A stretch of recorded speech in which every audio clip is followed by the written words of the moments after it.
نہیں نہیں ساجد بھائی، بات پیسوں کی نہیں ہے، یہ تو اپنے گھر کا کام ہے.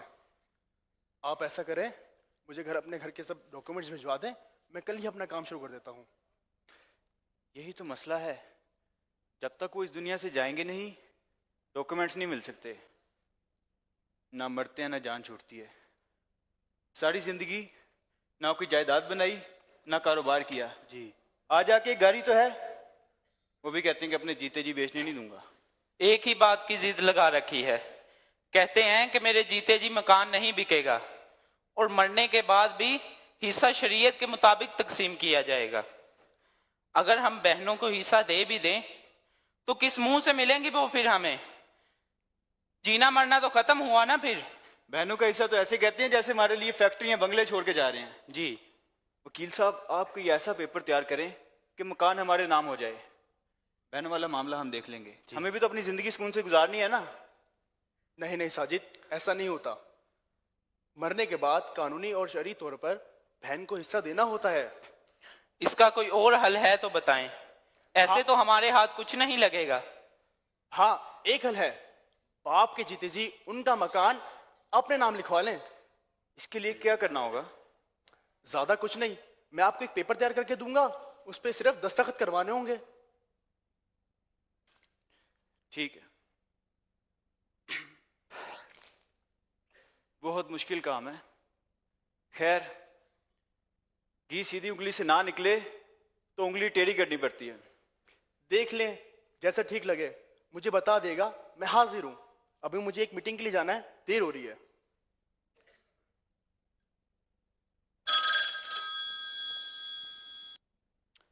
السلام علیکم. جی ساجد بھائی ابھی ضروری کام سے گئے ہیں. جی ضرور. کوئی پیغام ہے تو مجھے بتا دیں. جی میں ضرور ان کو پیغام آپ کا دے دوں گا. جی السلام علیکم ورحمۃ.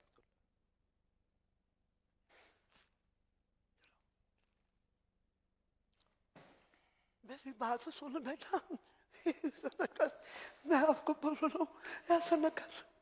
ان کو جو ہے تنگ نہ کر، میں تمہیں بول رہا ہوں. اللہ تین جوانیاں مانے، تیرے پیو نو تیرے تے بڑی امیداں نے. انہوں تنگ نہ کر میرا پتر، انہوں تنگ نہ کر.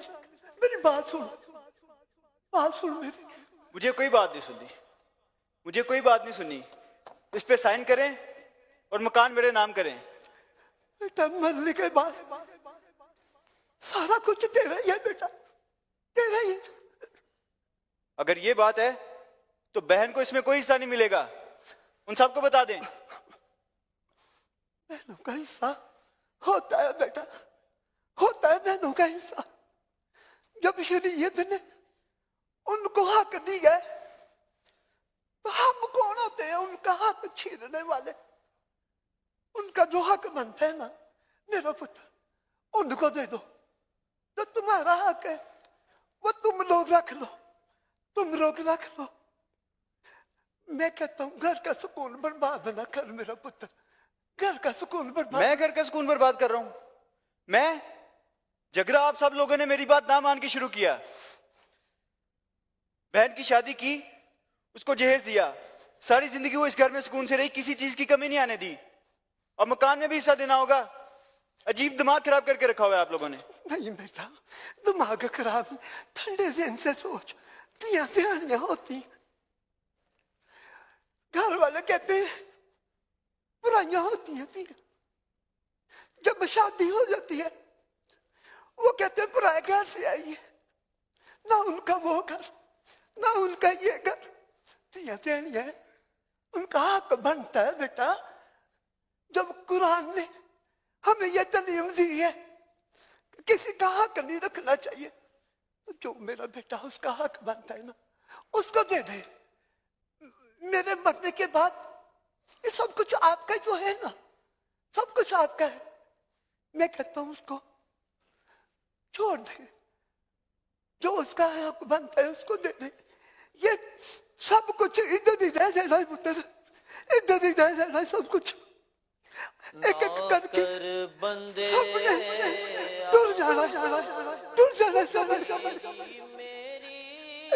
دینا ہے سب کچھ.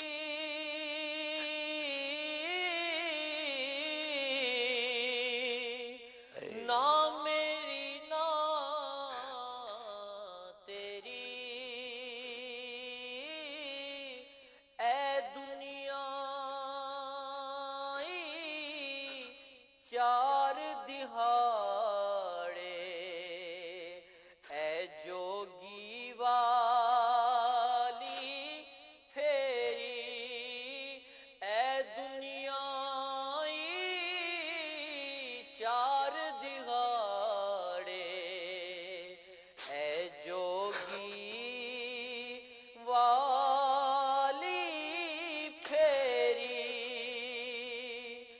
نہ اے مال خزانے تیرے نہ اے مال خزانے تیرے نہ حسن جوانی تیری جس دا مال اس لے جانا اے تینوں ایویں ہرس بدھیری جس دا مال السلام علیکم ورحمۃ اللہ وبرکاتہ. کیسے بابا؟ وعلیکم السلام. آپ تلوی مزیدہ کیسے ہیں آپ؟ ٹھیک ہیں؟ خیریت سے؟ چنگے ملے تھے آگے. کیا ہو گیا بابا جی؟ پریشان. آپ پچھلے پروگرام میں بھی پریشان تھے. یہ وہی بیٹا جو باہر گیا تھا واپس آ گیا؟ سے کیا بتاؤں اب تلوی. کیا ہوا بیٹا؟ کیا مسئلہ ہے بتاؤ. بڑی سی ضد کر رہے سمجھا دے پیار سے. ٹھیک ہے میں پہنوں کو حصہ نہیں دیتا. یہ دے دو. میرا بیٹا، آپ کیسے ہیں؟ ٹھیک ہیں؟ آئے میرے پاس آئیں، میرے پاس آئیں. دیکھیں، آپ یہ کہہ رہے تھے، میں سن رہا تھا اپنے والد صاحب سے. پہلے تو میرا بیٹا اپنے ابو سے ایسے بات نہیں کرتے. والد تو سایہ دار درخت ہوتا ہے. اس بڑھاپے میں تو ہمیں ان کی خدمت کرنی چاہیے، ان کی دعائیں لینی چاہیے. یہ اپنے لیے تو کچھ نہیں مانگ رہے نا، یہ آپ کے لیے اور اپنی بچیوں کے لیے کہہ رہے ہیں. ماں باپ کے لیے بیٹے بھی برابر ہوتے ہیں، بچیاں بھی برابر ہوتی ہیں. یہ بہت بری بات ہے کہ ہم بہنوں کا حق ماریں. یاد رکھیے، وراثت کا جو حکم ہے نا، وہ قرآن و حدیث سے ثابت ہے. میں یہاں موجود اسلامی بھائیوں سے، مدنی چینل کے ناظرین سے بھی بات کرنا چاہوں گا. یہ وبا بڑی بڑھتی جا رہی ہے کہ لوگ کہتے ہیں جناب ہم نے بہنوں کا حق نہیں دینا، بھائی اپنی بہنوں کا حق نہیں دیتے. بلکہ یہ بھی ہونے لگا ہے کہ بڑے بھائی اپنے چھوٹے بھائیوں کا حق نہیں دیتے. خاندان میں کوئی یتیم ہوتا ہے تو اس کا حق نہیں دیتے. یاد رکھیے، وراثت یہ قرآن و حدیث کا حکم ہے، اس میں بالکل کوتاہی نہیں کرنی چاہیے. میں چند باتیں آپ کو بتاتا ہوں. وارث کو اس کا حصہ دینا اللہ تعالیٰ کے احکام کی اطاعت ہے، جبکہ اسے محروم کر دینا یہ کافروں کا طرز عمل ہے، احکام الہی کی صریح بالکل واضح خلاف ورزی ہے اور جہنم میں لے جانے والا عمل ہے. اللہ کریم قرآن مجید میں ارشاد فرماتا ہے وَتَأْكُلُونَ التُّرَاثَ أَكْلًا لَمًّا وَتُحِبُّونَ الْمَالَ حُبًّا جَمًّا. ترجمہ کنز العرفان، اور میراث کا سارا مال جمع کر کے کھا جاتے ہو اور مال سے بہت زیادہ محبت رکھتے ہو. سرکار دو عالم علیہ الصلوۃ والسلام فرماتے ہیں من قطع میراث وارثہ قطع اللہ میراثہ من الجنۃ یوم القیامہ. میرے بیٹا غور سے سنو، ہم سب کے آقا اللہ کے آخری نبی فرماتے ہیں یعنی جو شخص اپنے وارث کی میراث کاٹے گا، اللہ تعالیٰ قیامت کے دن جنت سے اس کی میراث کو کاٹ دے گا.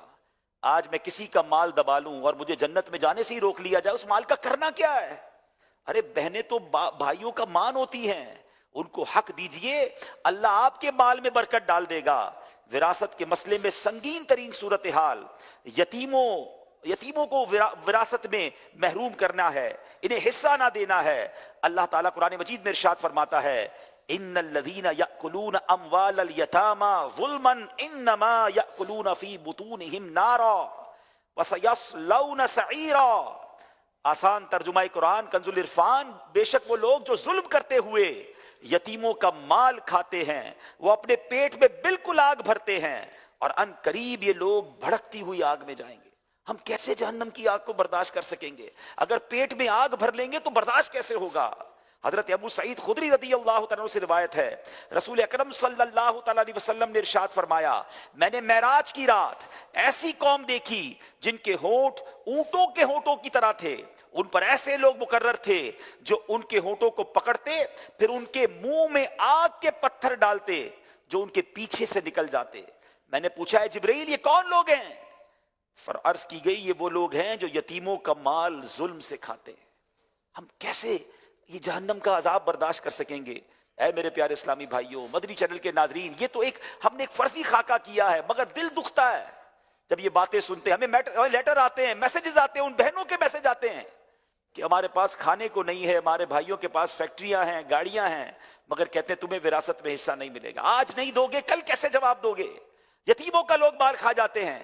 بھائی اگر والد کا انتقال ہو جائے تو بڑا بھائی اپنے چھوٹے بھائیوں میں حصہ تقسیم نہیں کرتے، ان کی رضا کے خلاف کام کر رہے ہوتے ہیں، اور بعض اوقات کرتے بھی ہیں تو اپنی حساب سے کر لیتے ہیں۔ ایسا نہ کریں، یہ خاندان، یہ بھائی بہن تو ہمارا خون ہے۔ پتہ ہے ماں باپ کو کتنی تکلیف ہوتی ہوگی ان کی روح کو کہ ان کے دنیا سے جانے کے بعد بھائی بہن آپس میں صرف چند پیسوں کے لیے لڑ رہے ہیں۔ خدا را ایسا نہ کریں، دل بڑا کریں۔ میں آپ کو پھر مشورہ دیتا ہوں، یہ وہ معاملات ہیں جو ہم خود سے حل نہیں کر سکتے، ہمیں علماء کرام سے، مفتیان کرام سے رجوع کرنا چاہیے۔ آپ کی دعوت اسلامی آپ کو آفر کرتی ہے، آئیے ہمارے دارالفتہ اہل سنت میں۔ آپ چل کر نہیں آ سکتے، آپ ہمیں ای میل کر سکتے ہیں، آپ ہمیں فون کر سکتے ہیں، آپ ہم سے رابطہ کیجئے۔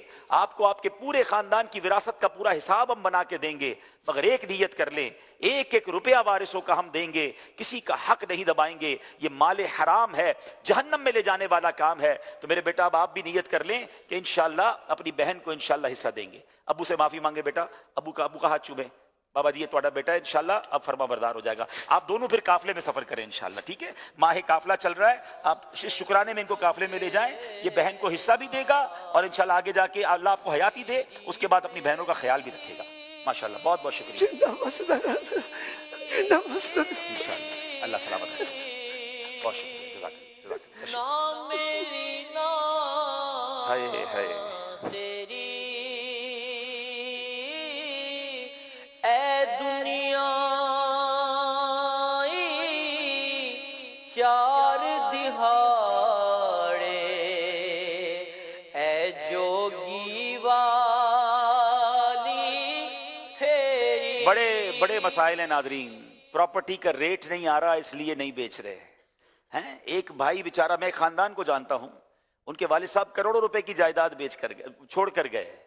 بڑے بھائی کہتے ہیں ہم نے ابھی نہیں بیچنی کیونکہ جناب ابھی ریٹ نہیں آ رہا ہے۔ کئی سال گزر گئے ہیں، ان میں سے ایک بھائی انہی کی فیملی کا رکشہ چلاتے چلاتے دنیا سے چلا گیا۔ کروڑوں روپے والد نے چھوڑے تھے، مگر بھائی بہنوں میں اتفاق نہیں ہے، شریعت کے معاملات پر عمل کا ذہن نہیں ہے۔ کیا کریں گے ایسا مال؟ خدا کے واسطے شریعت کے حکم کو مانیں، یہ اللہ رسول کا حکم ہے، اور جائیے علماء کرام کے پاس۔ فوراً اگر کسی کا انتقال ہوتا ہے تو اس کے تمام جو ترکہ ہے اس کو علماء کرام کو بتائیں کہ یہ میت نے چھوڑا ہے، اب بتائیے ہمیں کس طرح اس کو تقسیم کرنا ہے۔ یہاں میں والدین سے بھی عرض کروں گا، یہ وہ والدین، عموماً ان گھروں میں یہ پرابلم ہوتی ہے جہاں والدین دنیا تو بہت سکھاتے ہیں، کاروبار تو بہت سکھاتے ہیں، مگر دین نہیں سکھاتے۔ اگر بچوں کی دین کے مطابق تربیت ہو جائے، قرآن و حدیث پڑھنے والے اور علم دین والی اولاد بن جائے، تو پھر وہ بھائی بہن جڑے رہتے ہیں، وہ پیار سے رہتے ہیں، وہ شریعت کے احکام پر عمل کرتے ہیں۔ اللہ ہم سب کو اپنی اولاد کی بھی بہترین تربیت کرنے کی توفیق عطا فرمائے۔ آج یہ جو سمجھ لیجیے خاکہ تھا، بڑے دکھی دل سے ہم کر رہے ہیں۔ ہم نے یہ جب پلان کیا تھا اس وقت بھی یہی تھا کہ کاش کسی ایک بہن کو اس کی خوشی مل جائے، کسی ایک یتیم کو اس کا جو حق کسی نے مارا ہے اسے مل جائے، ہماری مغفرت کا اور ہمارے لیے صدقے کا یہ باعث بن جائے۔ اس پیغام کو عام کیجیے گا، بلکہ اس خاکے کے جب ہم ویڈیو کلپس بنا لیں گے تو پلیز اس کو آپ شیئر بھی کیجئے گا۔ نہ جانے کیا کیا لوگ شیئر کرتے ہیں۔ یہ دعوت اسلامی والے ہمیں شارٹ کلپ بنا کے قرآن و حدیث کی باتیں، عشق رسول کی باتیں، شرعی احکام کی باتیں بتاتے ہیں۔ اس کو شیئر کیا کریں، کوئی عمل کر لے گا ہمارے لیے بھی انشاءاللہ صدقہ جاریہ کا باعث ہوگا۔ صلو علی الحبیب صلی اللہ تعالی علی محمد۔